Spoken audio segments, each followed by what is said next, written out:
Hey, what is going on everybody? Desir here with the special Cosmic Crucible video for you. So currently the Extreme X-Men are a very high valuable team in Cosmic Crucible right now. Not just on offense, but especially on defense. And we're not just talking about the Extreme X-Men, we're also talking about the Unlimited, Uncanny, the Astonishing. All of these X-Men characters are able to fit perfectly in with the Extreme X-Men. The Extreme X-Men are also so modular that you're able to plug in other characters with them, such as Black Knight, Dorm, Tangled Web, Out of Time. They work so well in Cosmic Crucible right now. So what I decided to do was look through the MSF Counter spreadsheet and also look at some of the other content creators to see how they do their X-Men fights and come up with an infographic to show you the most optimal counter for these X-Men teams. If this is the type of content that you like, please remember to give this video a thumbs up and subscribe to the channel. Let's go ahead and take a look at Stage 1. For Stage 1, the four main teams that I see that involve the X-Men are going to be the Extreme X-Men with Rogue, the 3-piece Extreme X-Men with Rogue and Dorm. There's also the 2-piece of Gambit Rogue with Out of Time, and the also popular Gambit Rogue with Tangled Web and Black Knight.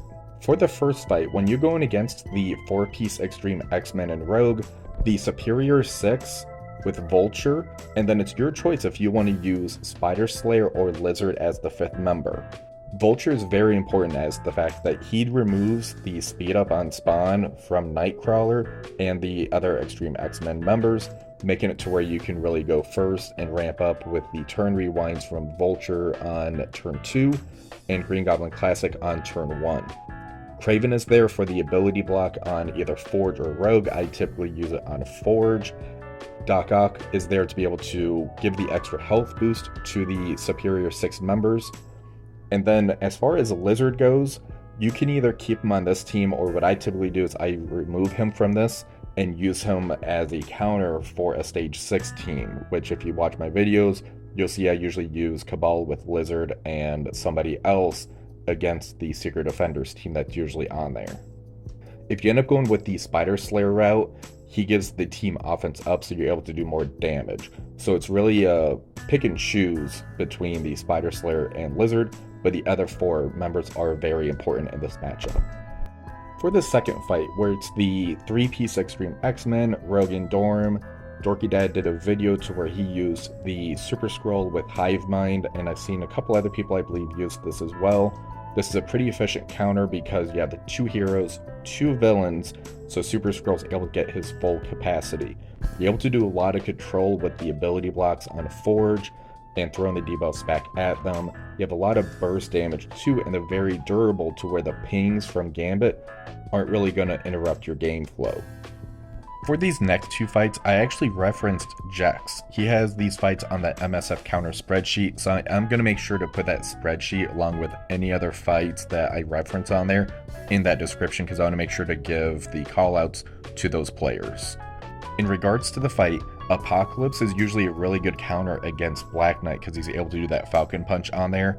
The Superior 6 being tagged along with him makes it to where this fight is a whole lot easier and it gives you a lot more efficiency. These Superior 6 members on here are able to take out the Gambit and Rogue fairly well. The Apocalypse is able to deal with the Black Knight. As far as the Out of Time making the Black Knight more tanky, the Superior 6 is able to burst through that fairly easy. For the 4th fight that's on here, Lizard's going to be able to go first because of having a Spider-Verse enemy on the other side of the field, so he's going to be able to strip a lot of those buffs away. Green Goblin Classic is going to be able to do that turn rewind to the entire team, kind of getting you ahead of the curve. Then Kraven is going to be able to do a nice AoE attack with his special. That's going to put some bleeds out there. And then by the time Apocalypse goes, it should basically destroy the Weaver and the 2099 if it hasn't already. Then he's going to be able to Falcon Punch the Black Knight, and it makes the fight a whole lot easier. The efficiency on this is going to be fairly well in regards to the turn bonus. It's going to be that health bonus because of the Gambit pings and the Black Knight. It's going to be that way for the 3rd fight as well. However, this is going to be kind of the best bet for you. For Stage 2, there's a couple different variants of the Extreme X-Men team that's on defense. The first one's going to be the full Extreme X-Men. The second one is going to be dropping out Cyclops to put Rogue in. The third one is going to be dropping Sunspot to put Rogue in. And the fourth is no Nightcrawler, but Rogue is in. In regards to the fights, for the first one, if it's the full Extreme X-Men, the Hive Mind just walk over this team. Void Knight's going to go first, use the ultimate, he's going to flip all the buffs, throw ability block on everyone.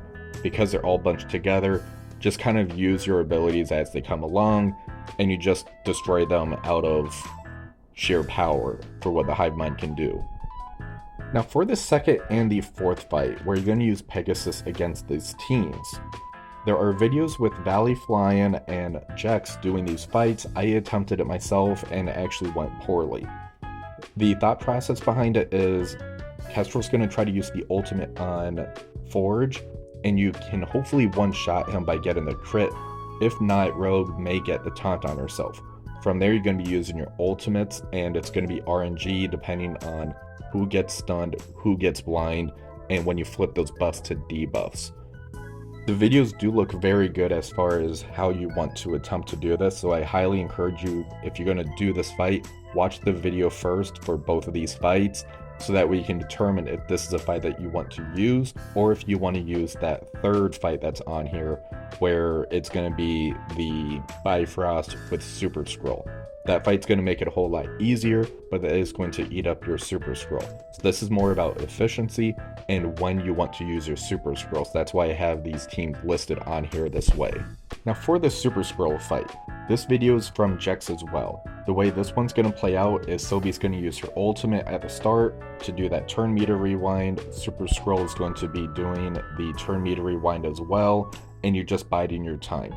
The Bifrost team is very resilient because they survive off of those death proofs, and they also get a lot of evades on there. So those gambit pings that come at you, those will be getting evaded. Once Beta Ray Bill goes, use that ultimate to flip all those buffs to debuffs, and Super Scroll gets his ultimate off. The match is pretty much over at that point. So again, if you're not able to use your Pegasus against this, this is going to be another great team that you can use against the Extreme X-Men with Rogue. For Stage 3, the main defenses that I ran across and saw was the 4-piece Extreme X-Men with Storm, the 4-piece Extreme X-Men with Apocalypse. I saw the Unlimited X-Men with Bishop on there, and also the Unlimited X-Men with Sunspot and Dorm. There are other variants as well, however, Masters of Evil is kind of the main counter to those, so I wanted to throw something a little bit interesting on there for those number 3 and 4. The first defense on this list, where it's that 4-piece Extreme X-Men with Dorm, that's the one that I ran for a while, and it's a very tricky fight. The counter for that one is going to be the 4-piece Masters of Evil with Echo. Echo's going to shut down those assists that come in because Sunspot spawns with the offense up for all of the X-Men allies. Having the Dorm in there to give them the extra revive makes this fight very tricky. It's going to be a finesse fight to where you don't want to kill anybody really off, because if you do, Forge is going to be able to get that speed up because of Cyclops being on the team. So what you want to do is try to knock them all down into about the yellow.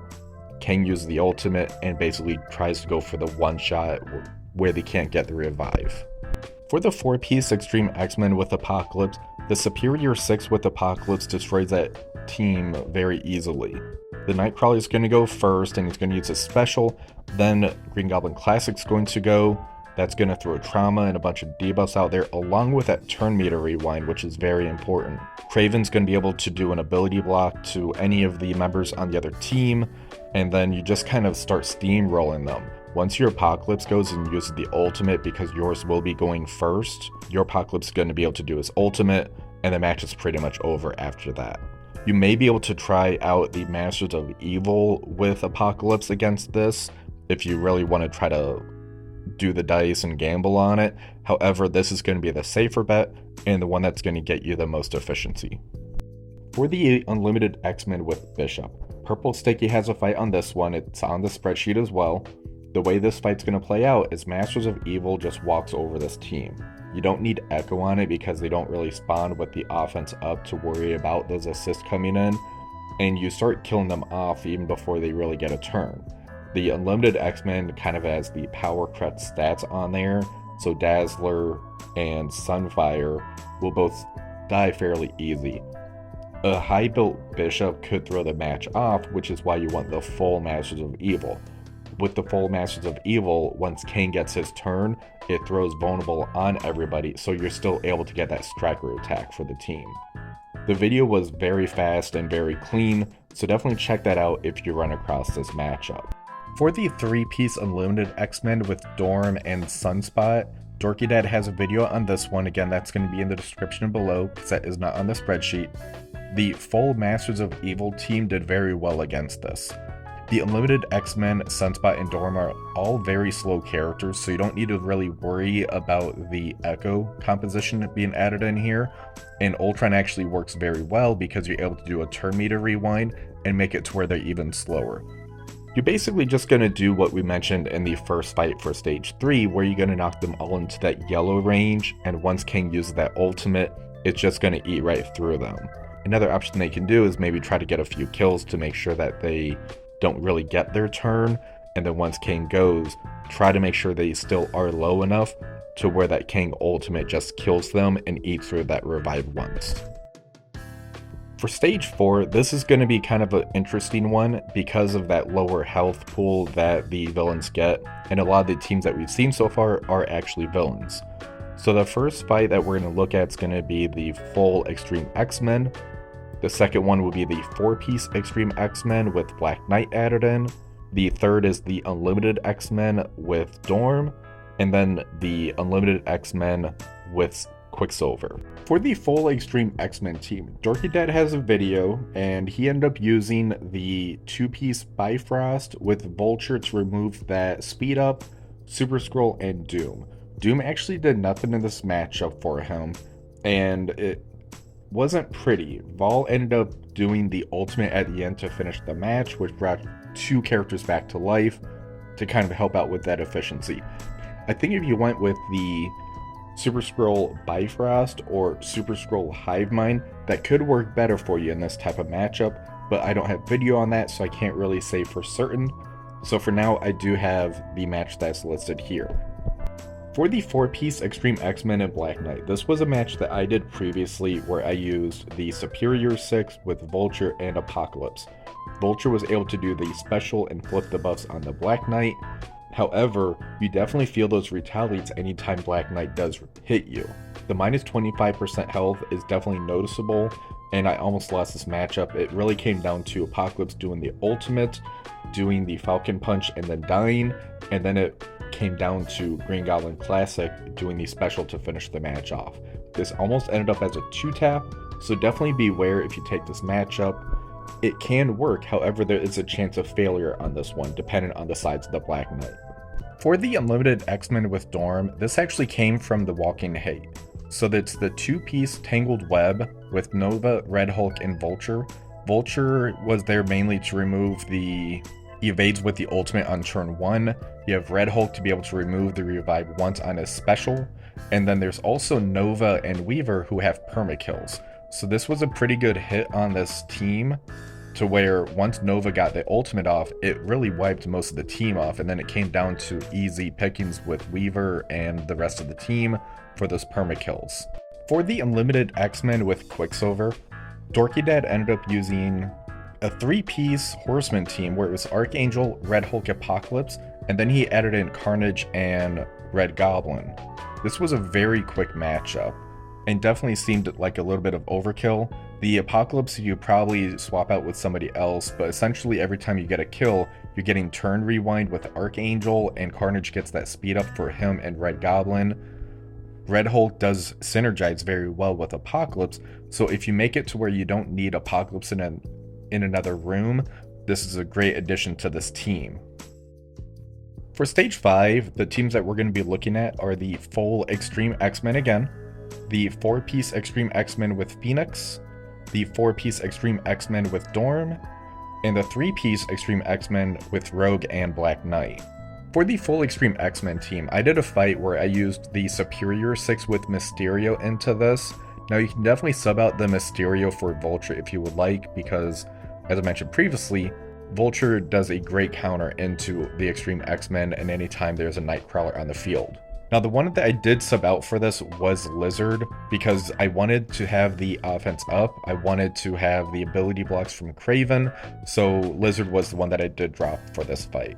The Nightcrawler should be going first, then after that it should go to your Green Goblin Classic. You're going to use that ultimate, it's going to throw all those debuffs out there with the trauma, and Kraven's going to be able to do the ability block onto Forge, and by the time it gets to Mysterio's turn, if you do have him, you're able to do a blind on everybody and ability block. So that's why I brought him along on this fight, because I also wanted to use Vulture elsewhere. Now, this was a great counter. However, in the video that I have for this one on the spreadsheet, Nightcrawler did end up doing an ult at the end and really messed up my efficiency.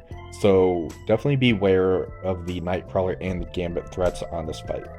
For the 4-piece Extreme X-Men with Phoenix, the fight that I'll be referencing is from Dorky Dad. He used the Cabal team with Vulture and Void Knight.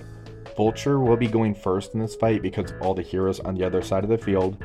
So when you use the special, that's going to strip away all of the evades. Nightcrawler will be going next, and then Void Knight after that. For Void Knight, just do the ultimate on Phoenix, that way she can't strip all the negative effects back onto herself. After that, it really comes down to the Cabal team just cleaning up with their AoE hits, and if any do survive, it's going to be Vulture next, where he's going to do that ultimate, and that should finish the fight for you. It was very fast, very clean, and a high efficiency win. For the 4-piece Extreme X-Men with Dorm, the fight that we'll be using is going to be from Jex again. So he ended up using the full Masters of Evil team. Because this is not stage 3 with the assist, you don't need to worry about Echo, just bring the full 5-man team. Now, this is going to be a little bit of a finesse fight as well, because you need to try to make sure that you kill Forge when you use that Kang ultimate, while also controlling the Nightcrawler. So Moonstone's there basically to use the stuns and the rewinds on Nightcrawler to make sure he doesn't go off on you, and just biding your time until Kang uses that ultimate to try to get as many perma kills as he can. Once King uses that ultimate, there should maybe be about 2 or 3 guys left on the field unless you are able to knock them all down into the yellow for your King ultimate. Once the King ultimate is done, if there are any remaining survivors, just try to do your best to control them. The fight isn't too bad, however it could go sideways for you if Nightcrawler goes off on you. And for the last fight, we had the 3-piece Extreme X-Men with Rogue and Black Knight. Now, Jax ended up doing this fight. He did use the Cabal team and he threw the book at them with Apocalypse and Super Skrull. Now, I can definitely see Apocalypse being required for this.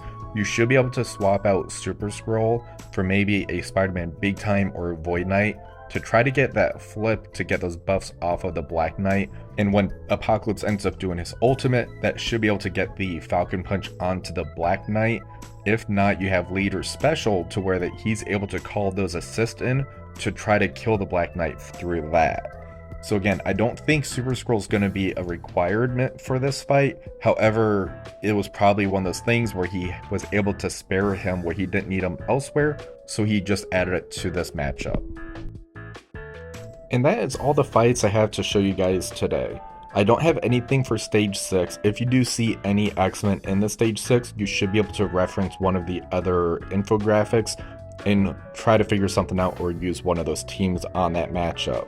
I do hope that you ended up enjoying this video. This took me a lot of time. I want to make sure I studied up on the X-Men as much as I could, so I did reference a lot of other content creators, as you noticed. I used the MSF Counter spreadsheet. I watched Dorky Dad, Purple Sticky, Ambassador Al, Mobile Gamer, Valley Flying. I watched a lot of videos trying to find X-Men matches so that way we can try to come up with the best composition on how to defeat them. And I do hope that you enjoyed this video. If you did, remember to give this video a thumbs up and subscribe to the channel. Until next time, have a wonderful rest of the day.